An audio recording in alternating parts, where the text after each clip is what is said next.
mbola ao ampotoana aminareo hatrany ny fahasoavan'i Jesoa. Amen. Mivavaka ary sika.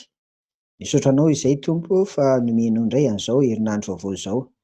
Ary herinandro faraparany ity izay ahafahanay mandinika ny lohahevitra hoe mifampahery ny mpino. Dia misaotra anao izay ny amin'izany Tompo ka dia tantano ary ity herinandronay ity. Jereo ny asa, ny fiainan'ny isan-tokantrano ary indrindra ny fikarakarana ny fidiran'ny mpiainana. Inao anie hanome izay rehetra ilaina ary ahafahana mantanteraka an'izany rehetra izany. Amin'ny anaran'i Jesoa. Amen. Ry havako dia arabaina hatrany sika amin'izao herinandro vaovao nomeny Tompo izao.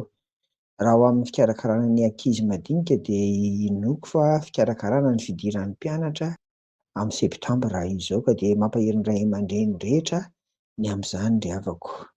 Amin'ity herinandro ity koa no hamaranana antsika ny fandiniana ny lohahevitra hoe mifampahery ny mpino araka ny efa nentina mibavaka teo ihany koa.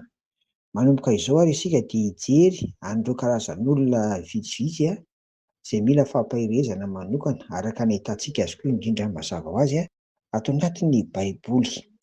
Ato amin'ny Jakoba toko voalohany andininy faha 7 dia hoy ny Tompo: izao ny fivavahana madio sady tsy misy loto eo anatrehan'Andriamanitra iray.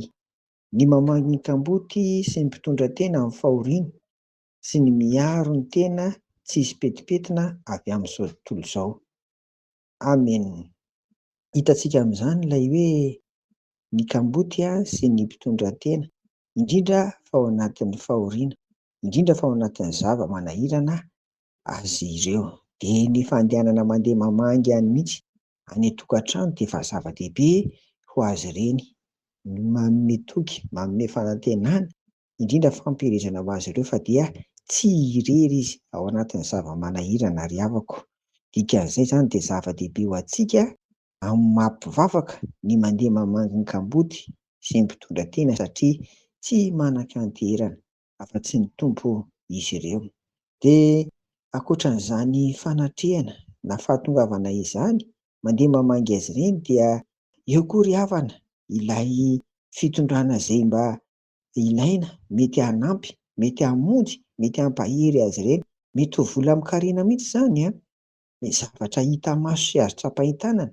Izany mihitsy koa izany no ilain'izy ireny ary izany no tena endriky ny atao hoe fampiherezana amin'ny lafiny hita maso ry havana. Koa dia tsinganitsika manokana ary fa tena mila fampiherezana ny kamboty sy ray aman-dreny mikarakara sy ny mpitondra tena ihany koa izany dia ireo ilay efa mativady. Eo an'Andriamanitra irery ny voninahitra.